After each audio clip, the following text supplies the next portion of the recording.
Welcome to the League.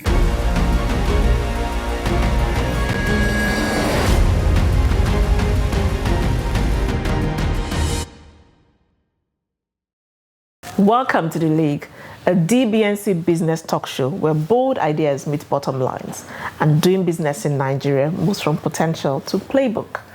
I am Coach Lindauneze, your host. On today's episode, we'll be discussing building financial inclusion in Nigeria, and we have a very important guest today, an impactful leader at the intersection of finance, social impact, and driving inclusive growth in Africa and beyond.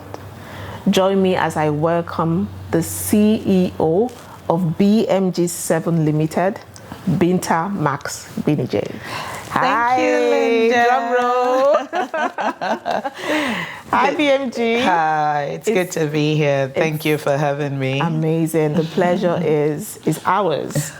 Just to say thank you once again for supporting us last year at the conference. You were a keynote speaker. It was such a privilege, and it was an amazing conference. It was. I learned a lot, and I left with nuggets that I literally could put to work. Amazing. From all the other things. You're always very humble.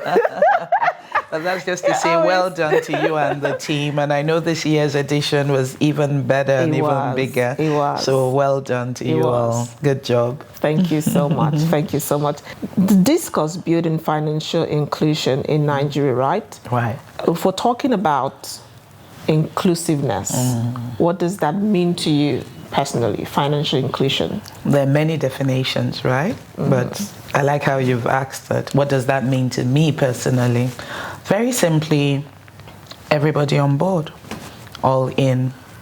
Inclusiveness connotes everybody being together in the game, in the mix, and just ready to run in the same direction. So whether it's men, it's women, it's young adults, even children, for me, financial inclusion just means everybody being a part of that, being able to access funding or finance when they require it. But more than just accessing it, I'll say, in a fair and affordable way. You remember that before now, accessing a loan, for instance, from the regular commercial banks used to be such a cumbersome experience. But recently, that has changed. You've seen a lot more people giving loans to individuals particularly, and maybe organizations.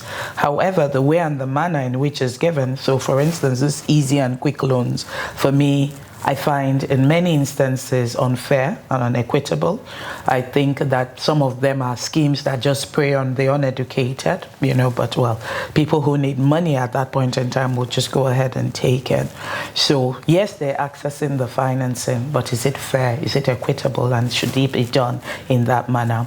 So personally, I would say being able to access it when you need it, how you need it, but also that it must be affordable and in a fair and equitable way. That for me in a nutshell will be financial inclusion. Amazing. So what significant influence has shaped your perspective on access to finance in Nigeria in particular? In Nigeria in particular, probably just the fact that it can do so much good. I've seen where it has been deployed, and we're talking microcredit or microfinance deployed to maybe women and or maybe just some deserving beneficiaries and what they do with it. I grew up in Jos in Plateau State, and I saw instances where people got handouts, what we will call handouts today, and but they were able to take it and run with it and make a difference. I know of a story of a vendor in Lagos, here in Lagos, building a home from selling newspapers. But he got that start from a microcredit. And I thought, how much do they make on newspapers, right? You'll be surprised. How much can a vendor make? But in fact, the person who shared the story with me and shared the picture, someone I worked with, said to me, Binta, I'm blown away. I haven't even started. This is my vendor's house. My vendor. Amazing. I've been buying newspapers from him for so long. But here he is. He showed me the house he built. Here I am. I'm a banker, and I haven't even started, right? Yeah. So it has to be the right people. and accessed or channeled in the right way. And when that is done, it's amazing what they can do. I know you said Nigeria, but something that inspires me that I refer to all the time is the Grameen Bank model. Professor Mohammed Yusuf in Bangladesh started this model where he would give out small credits to impoverished women or women who were really poor, and just to help them start a business. And it was such a huge success story with stupendous benefits, right? Empowered women, communities pulled out of poverty, the GDP of Bangladesh went, all of that, great results, all from, I think it was $2,500, the equivalent of that.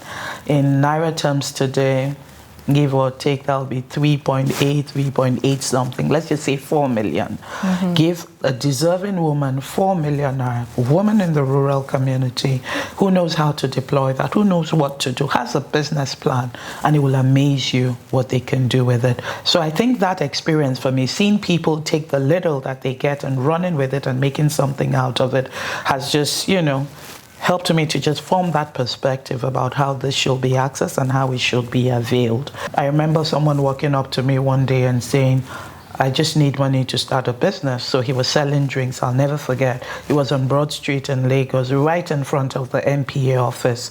And he said to me, and I said to him, he said, please give me money, ma'am. I want to start a business. And I said, how much do you need? We had this conversation, and he had an amount, 4,600. And I said, really, what would you do? I'll buy the drinks at this, I'll buy ice block at that. This I'm doing is for someone, but if you give me that, I'll do this, do that. This was many years ago, but he had a number. And it just confirms that sometimes, even more than the people with the fancy MBAs, and I'm not casting aspersions, right? It's okay. These women, the market women, they will have these numbers in their head. They can do the math for you like that. Yes. They know what profit is. They know what they need to deploy. They know where to buy the products. They just need that entry, if you like, just the opportunity to be able to start. And then the sky is really the limits from then on. So again, short answer to your question, ensuring that the resources are channeled to the right people with a clear business plan, and then ensuring, maybe not ensuring, but hoping that they will turn that around and not just be people who would always come back to you for fish, but be able to fish on their own. And that for me drives everything, and it's something I encourage people to look at as well. Be sure of the beneficiary, be sure of where it's going, and sure if there's a monitoring mechanism or device that can be put in place, do that as well, so that there's that turnaround, and that person can even not only repay back many times over, but be that conduit that would help other people set up and move on. And hopefully, gradually, one woman at a time, one man at a time, one community at a time, there's that empowerment, and we get to the place where we're not at this point where we are, if that makes sense. Makes a lot of sense. That's the difference between charity and investment, right? Sure. What is the potential of the business to be profitable, to also sustain the business owner? So that's an interesting perspective you've just given. You've led both within large financial institutions, and now running your own consulting firm. What core mindset shifts were necessary to navigate both worlds effectively?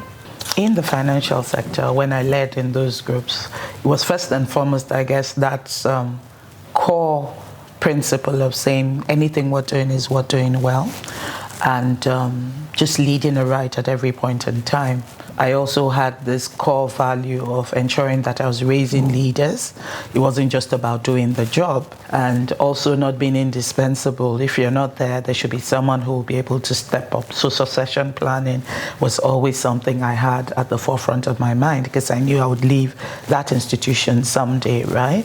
So it was important for me to raise leaders and be sure that these were people who could take the vision and move it to the next level. And this I learned from someone. I remember even reading someone that said, you have not succeeded if you have not raised a successor. So intentionally, from the minute I got to the C-suite, there was that in mind to say, when I'm leaving, there must be someone who I can hand over this organization to, who will take it to the next level. So there was that as well. Another thing that for me was always a core principle was sharing just sharing the accolades or, honoring the room, as Sam Walton will call it. You remember Walmart in America, the stores in America? He will be quick to honor the room. He would come to the door with his billionaire associate, and maybe Frank was at the door, who was a janitor, right? And he will say to his friend, "Oh, meet my associate, Frank. Frank is a janitor." How do you think Frank felt being referred to as the great billionaire's associate? He will square his shoulders. He will take pride in his work. He will open the door with a flair, And he did that and got the buy-in and of all his staff members, essentially. So they took ownership. Walmart for them is their business. It doesn't belong to the Walton family because he's the great Samuel, the billionaire. I learned that principle early, and I tried to do that everywhere I led as well, to say, this is your business. Give your 110%. And I like what the good book says. If you're faithful in another man's business, then you'll be ruler, over yours. Then he will give you yours as well. So that for me was how I led and operated while I was in those organizations. What was a mindset shift when I then had to run mine? I took all of these principles with me. Obviously, it's who I am. You can't separate that. But the other thing that I had to deal with as a mindset shift was the imposter mentality, right? I had that bit about, can I do it, right? I've worked in these organizations. You're cocooned there. I mean, the last organization I was in before I left to go start my business, I was there for almost 15 years. So 15 years in this, and then stepping out into the unknown. Was I ready? Can I do this, right? That imposter mentality. Are you sure? Better just stay in your comfort zone, JJ. Go to work, Mondays to Fridays. Give your all and all else. Just stay there. You're still young. You've got years on you. So there was that. But I just had to bite the bullet, and take courage and say to myself, yes, you can. You truly can. So I had to move from that mindset of saying, oh, I'm working for someone. Yes, I'm giving my 110%.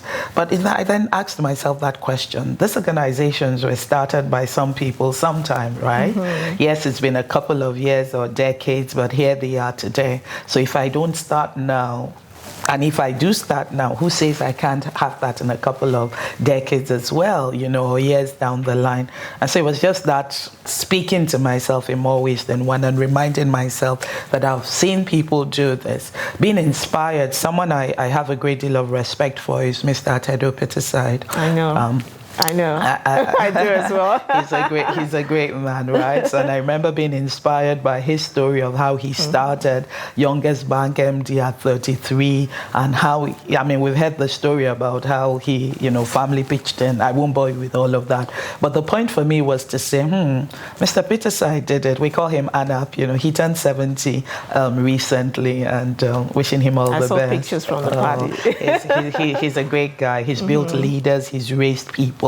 And we have to give him his flowers. He's done that. But I remember thinking about ANAP at the time and saying, well, ANAP did it. He was 33, but he had the courage to step out and do it. And you never know until you try, right? And I guess that inspired me, and I just said, well, I can start this. And well, here I am. BMG 7 is what? 5 years of operations. It hasn't been hunky-dory all the way. There have been lessons learned, some very hard lessons sometimes, but it's all part of the story, and we're becoming.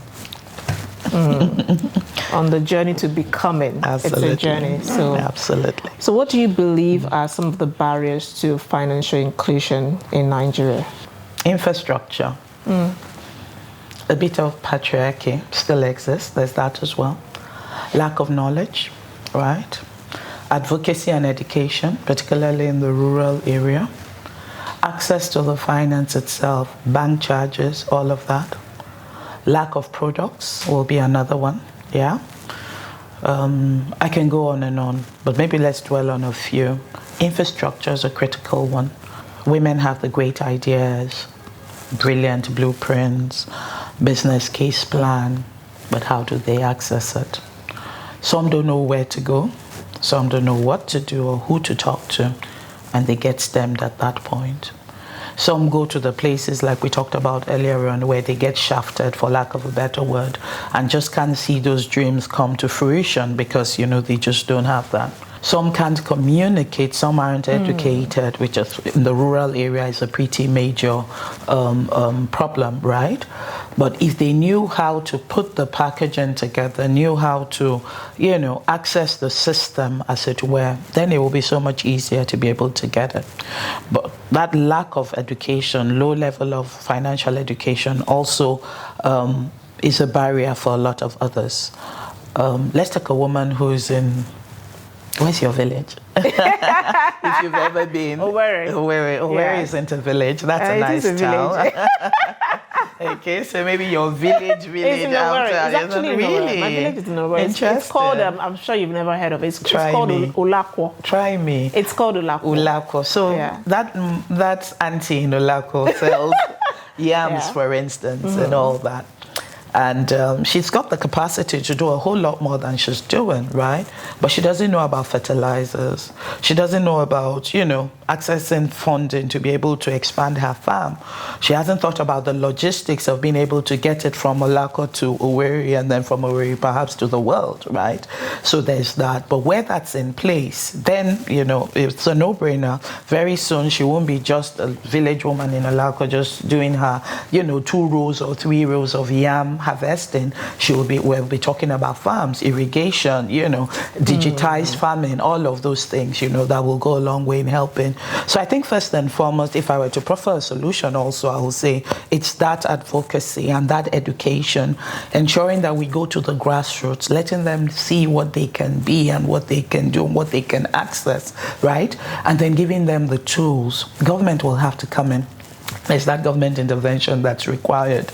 Yes, and bless her soul, I remember the initiative that one of the president's wives had, and it was Better Life for Rural Women. It really made a difference. There are people in villages that we heard of and saw later on who actually benefited from all of that because of that initiative. It went to the grassroots. It got them out. They got to see a wider world and knew that they could be better than what they were doing, right? So that's where government will have to come in, or well-meaning individuals or body corporates who want to take that on as a CSR responsibility, for instance. It would help and it will go a long way. We have classic cases where it's been duplicated and the benefits are there. People came out of the rural areas from the Olakas of this world and, came to the city and became big-time farmers. But it only happened because there was first that knowledge that was taken to them, to their local communities, and given to them, on the back of which they then scaled up, right? So there's that as well. What else is a barrier that I would say, or that we can combat? Another one will probably be just the political will, right? To say, let's push agriculture, using agriculture as an example again. So I guess I'm still talking about government. So there's the advocacy bit, but then the infrastructure, putting that in place and saying, making policies around it if required to ensure that there's that growth and a quantum jump. I talk about agriculture in particular because I see that it can make a difference.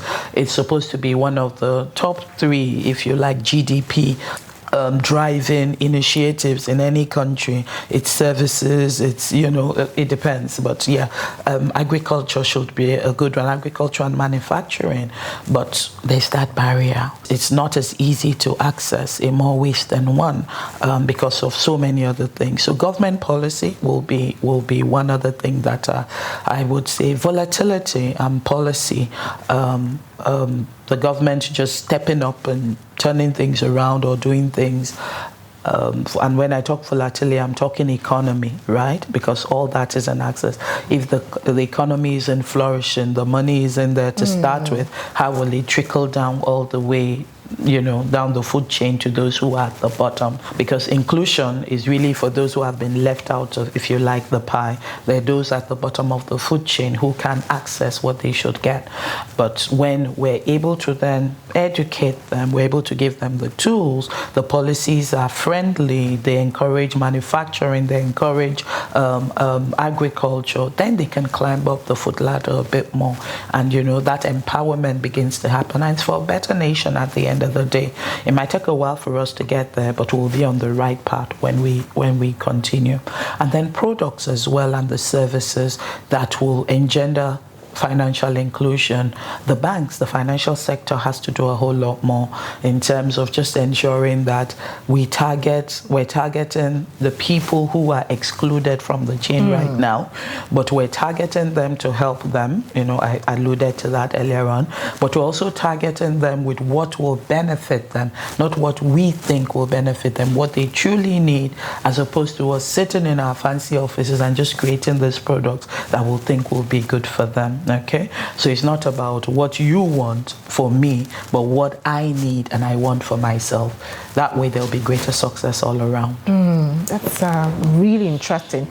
I know there's some banks that are empowering women, because when we talk about exclusivity, we're also talking about some women. Sure. We're talking about people from the rural community. Absolutely. And even maybe the handicapped to an extent. So we have the banks, some banks who are, I don't want to mention their names. That will be free advert for them, right? Absolutely. And they're not paying you for it, are they? So we have some banks that are supporting in that regard. I think maybe more private, like you mentioned, private organizations, institutions, agencies, also adding their voice to it, creating some form of awareness. Absolutely. We recently had a guest on the show, and he said they made access to loans quite easy. Awesome. Regardless, the women who have accessed the loans, they're still less than 2%. Wow. Exactly. So, of course, when we asked why, he said maybe sensitization needs to happen, but aside from that, maybe confidence as well. That's something that's come up in conversations. You're right about women not just stepping up and doing it. The imposter mentality, it affects a lot of women. They can do it, they have the power, they have the wherewithal if they can just get up and go, but they just don't do it. But I'll probably agree with him about sensitization. So I would say from that point, let people know, disseminate that information in English, in the local languages. Not everyone can speak the English that but communicate with them at their level. So if they know, if you bring me ice cream, I love ice cream, and it's right in front of me, I won't say no. You're giving it to me and I can see it's ice cream, the real thing, and I want it. Of course I'll take it, right? But if I don't even know there's ice cream available or it hasn't been brought to me, I'll just be sitting there and I'll be suffering and say when I could be having nice ice cream, right? So sensitization is key, and that's what I meant when I alluded to education and advocacy. We've got to do a whole lot more. So they don't even know it's available, but once they do and they're told how they can access it, then it should be easier moving forward. So for those organizations who have this programs, who have this products, who have schemes that are exclusively targeted at women, 2 thumbs up to them, truly supportive of their initiatives, but go a bit further, make it as accessible as possible, because some will say less than 2%, but I'll be very surprised. Nigeria, I was actually shocked when he mentioned that is that low, because it just means they don't know. So let everyone who's playing in that field, or who has that kind of goods or services or products for the benefit of the woman. I might not just be women, it could be youth, it could be the handicapped, like you mentioned, but wherever you've got this product for people, ensure they know about it. I remember reading something, doing business, right, without advertising is like winking in the dark. You know what you're doing, but nobody else does. So if you've got these products and these services and people don't know about it, then hey, what have we achieved? Absolutely. So a lot more advocacy, a lot more education in terms of letting the people know will go a long way in helping us see those numbers rise as quickly as possible.